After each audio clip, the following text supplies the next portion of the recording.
आप सभी का स्वागत है स्पार्क स्टडी यूट्यूब चैनल पर। आज है 17 अप्रैल और आज के इस क्लास में हम करंट अफेयर्स के लिए इम्पॉर्टेंट क्वेश्चन को डिस्कस करने वाले हैं। आप सभी को पता है जो करंट अफेयर्स हो सभी एग्जामों के लिए काफ़ी ज़्यादा इम्पॉर्टेंट होता है, इसलिए इस वीडियो को पूरा आप अंत तक जरूर देखिएगा। तो चलिए आज की क्लास को हम स्टार्ट करते हैं। आज की क्लास में पहला प्रश्न हो जाएगा, विश्व क्वांटम दिवस पर किसका स्मरण किया जाता है? अल्बर्ट आइंस्टीन का, मैक्स प्लैंक का, या नील्स बोहर या वर्नर हाइजेनबर्ग, किसका किया जाता है? तो इसमें आपका ऑप्शन नंबर बी करेक्ट हो जाएगा, मैक्स प्लैंक का इनका स्मरण किया जाता है। चलिए इनके बारे में कुछ हम जान लेते हैं। लिखा हुआ है यहाँ पे, विश्व क्वांटम दिवस क्वांटम सिद्धांत के अग्रणी जर्मन भौतिकी विज्ञानी मैक्स प्लैंक की जयंती के रूप में मनाया जाता है। आप सभी ध्यान रखिएगा, जिन्होंने प्रकाश और ऊर्जा की क्वांटम प्रकृति को समझने के लिए आधार तैयार किया था। दूसरा प्रश्न है हमारा, स्वदेशी man portable anti tank guided missile हथियार प्रणाली का परीक्षण कहाँ पर आयोजित किया गया था? करेक्ट आंसर सी हो जाएगा, Pokhran field firing range Rajasthan में इसका परीक्षण किया गया था। इसके बारे में भी हम कुछ जान लेते हैं। रक्षा अनुसंधान और विकास संगठन यानी DRDO ने 13 अप्रैल 2024 को राजस्थान के पोखरण फील्ड फायरिंग रेंज में स्वदेशी man portable anti tank guided missile हथियार प्रणाली का सफलतापूर्वक परीक्षण किया था। आप सभी इस प्रश्न को ध्यान रखिएगा।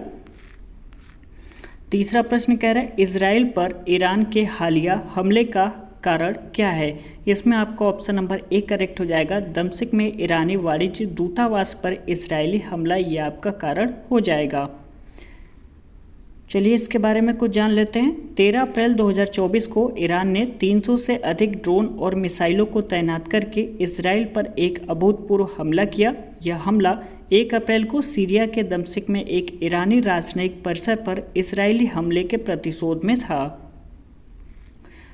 क्वेश्चन नंबर चौथा कह रहा है, विश्व कला दिवस प्रतिवर्ष कब मनाया जाता है? 12 अप्रैल को, 13 अप्रैल या 14 अप्रैल या 15 अप्रैल? तो इसमें आपका ऑप्शन नंबर डी करेक्ट हो जाएगा, 15 अप्रैल को विश्व कला दिवस प्रतिवर्ष मनाया जाता है। लिखा हुआ है यहाँ पे, विश्व कला दिवस यानी वर्ल्ड आर्ट डे प्रतिवर्ष 15 अप्रैल पूरी दुनिया में मनाया जाता है। कब मनाया जाता है? 15 अप्रैल को। आप सभी नोट डाउन जरूर कर लीजिएगा। यह दिवस कलात्मक अभिव्यक्तियों की विविधता के बारे में जागरूकता और कलात्मक कृतियों और समाज के बीच संबंधों को मजबूत करने के उद्देश्य से मनाया जाता है। विश्व कला दिवस की आधिकारिक तौर पर स्थापना की बात करें तो 15 अप्रैल 2012 को मैक्सिको में international association of art IIA की एक बैठक के दौरान की गई थी। उम्मीद करते हैं आपको ये पूरी बातें समझ में आ गई हैं कि कब मनाया जाता है। तो 15 अप्रैल को मनाया जाता है। अगला प्रश्न कह रहा है हमारा, किसे हाल ही में हार्वर्ड यूनिवर्सिटी द्वारा south Asian person of the year नामित किया गया है? तो इसमें जो आपका करेक्ट आंसर डी हो जाएगा, अवंतिका वंदनपो को किया गया है। लिखा हुआ है यहाँ पे, हाल ही में भारतीय अमेरिकी अभिनेता और मीन गर्ल्स स्टार अवंतिका वंदनपो को हार्वर्ड यूनिवर्सिटी द्वारा south Asian person of the year नामित किया गया है। 19 वर्षीय अवंतिका को उनकी उत्कृष्ट उपलब्धियों और अंतर्राष्ट्रीय और भारतीय मनोरंजन जगत में उनके प्रभाव को मान्यता देते हुए यह सम्मान दिया गया है। ध्यान रखिएगा इसको। अगला प्रश्न हमारा, राष्ट्रीय न्यायिक अकादमी भोपाल का नया निदेशक किसे नियुक्त किया गया है? करेक्ट आंसर सी हो जाएगा, जस्टिस अनिरुद्ध बोस को नियुक्त किया गया है। सुप्रीम कोर्ट ने न्यायमूर्ति अनिरुद्ध बोस को राष्ट्रीय न्यायिक अकादमी NJAC भोपाल का निदेशक नियुक्त किया गया है। मुख्य न्यायाधीश DY चंद्रचूड़ ने सेवानिवृत्त न्यायाधीश के सम्मान में आयोजित कार्यक्रम के दौरान यह घोषणा की NJAC की स्थापना 1993 में की गई थी। यह भारत सरकार द्वारा वित्त पोषित और सुप्रीम कोर्ट के निर्देशों के तहत संचालित एक संस्था हो जाएगी। क्वेश्चन नंबर 7वां कह रहा है, बायजू इंडिया के CEO कौन थे जिन्होंने अपने पद से इस्तीफा दे दिया है? तो इसमें जो आपका करेक्ट आंसर हो जाएगा वो हो जाएगा option number A, Arjun Mohan. लिखा हुआ यहाँ पे, बायजू इंडिया के CEO अर्जुन मोहन ने एटेक कंपनी के CEO पद से इस्तीफा दे दिया है। बायजू इंडिया का नेतृत्व अब संस्थापक बायजू रविंद्रन करेंगे। अर्जुन मोहन ने एटेक कंपनी के बढ़ते संघर्षों के बीच सिर्फ 7 महीने के बाद इस्तीफा दे दिया है। हाल के महीनों में लगभग 1500 कर्मचारियों ने कंपनी छोड़ दी है। क्वेश्चन नंबर 8वां कह रहा है हमारा, हाल ही में जारी वर्ल्ड साइबर क्राइम इंडेक्स में भारत की रैंक क्या है? तो भारत की रैंक हो जाएगी इसमें ऑप्शन नंबर ए 10वीं रैंक हो जाएगी।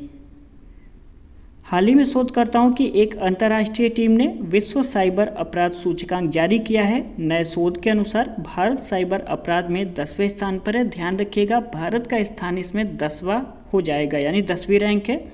इसके तहत दुनिया के लगभग 100 देशों की रैंकिंग तैयार की गई है। 100 देशों की रैंकिंग में भारत की रैंकिंग कौन सी है? तो 10वें स्थान पर भारत है। इस सूची में शीर्ष पे कौन है? तो वो हो जाएगा आपका रूस, और उसके बाद यूक्रेन, चीन, अमेरिका, नाइजीरिया और रोमानिया शामिल हो जाएंगी। उत्तर कोरिया की रैंक की बात करें तो वह 7वें स्थान पर है, और भारत की बात करें तो 10वें स्थान पर है। बिल्कुल ध्यान रखिएगा। क्वेश्चन नंबर 9 कह रहा है, हाल ही में सीबीआई में संयुक्त निदेशक के रूप में किसे नियुक्त किया गया है? तो बी इसमें आपका करेक्ट हो जाएगा, अनुराग कुमार को नियुक्त किया गया है। कार्मिक और प्रशिक्षण विभाग डीओपीटी द्वारा जारी एक आदेश के तहत अनुराग कुमार आईपीएस को केंद्रीय जांच ब्यूरो सीबीआई में संयुक्त निदेशक के रूप में नियुक्त किया गया है। सीबीआई में संयुक्त निदेशक के पद पर अनुराग की नियुक्ति 5 साल के संयुक्त कार्यकाल के लिए यानी 24 फरवरी 2027 तक की गई है। इनकी नियुक्ति किसकी? अनुराग कुमार की। अगला प्रश्न कह रहा है हमारा, ली सिन लुंग किस देश के प्रधानमंत्री हैं जिन्होंने अपने पद को छोड़ने की घोषणा की है? तो इसमें आपका करेक्ट आंसर कौन सा हो जाएगा? सी हो जाएगा। सिंगापुर के प्रधानमंत्री हैं जिन्होंने अपने पद को छोड़ने की घोषणा कर दी है। लिखा हुआ यहाँ पे, सिंगापुर के प्रधानमंत्री ली सिन लुंग ने घोषणा की कि वह लंबे समय से नियोजित नेतृत्व परिवर्तन के हिस्से के रूप में लगभग 20 वर्षों के बाद 15 मई को पद छोड़ देंगे। उनकी जगह उनके डिप्टी लॉरेंस वोंग देश के अगले पीएम होंगे। 72 वर्षीय ली ने 12 अगस्त 2004 को सिंगापुर के तीसरे प्रधानमंत्री के रूप में शपथ ली थी। तो आज के क्लास में बस इतना ही। यदि वीडियो आपको पसंद आया होगा तो प्लीज़ वीडियो को लाइक कर सकते हैं। वीडियो को आप सभी शेयर ज़रूर करिएगा व्हाट्सएप टेलीग्राम ग्रुप पे जहाँ पे आपने स्टडी ग्रुप ज्वाइन किया हुआ है, वहाँ पे इस वीडियो को आप सभी शेयर कर सकते हैं। आपका दिल करे तो एक प्यारा सा नीचे कमेंट जरूर करिएगा कि आपको वीडियो कैसा लगा। चैनल को सब्सक्राइब नहीं किया है तो प्लीज़ कर लीजिए, यहाँ पे आपको ऐसे वीडियोस डेली मिलते रहते हैं। तो चलिए मिलते हैं अगले क्लास के साथ, तब तक के लिए बहुत बहुत धन्यवाद।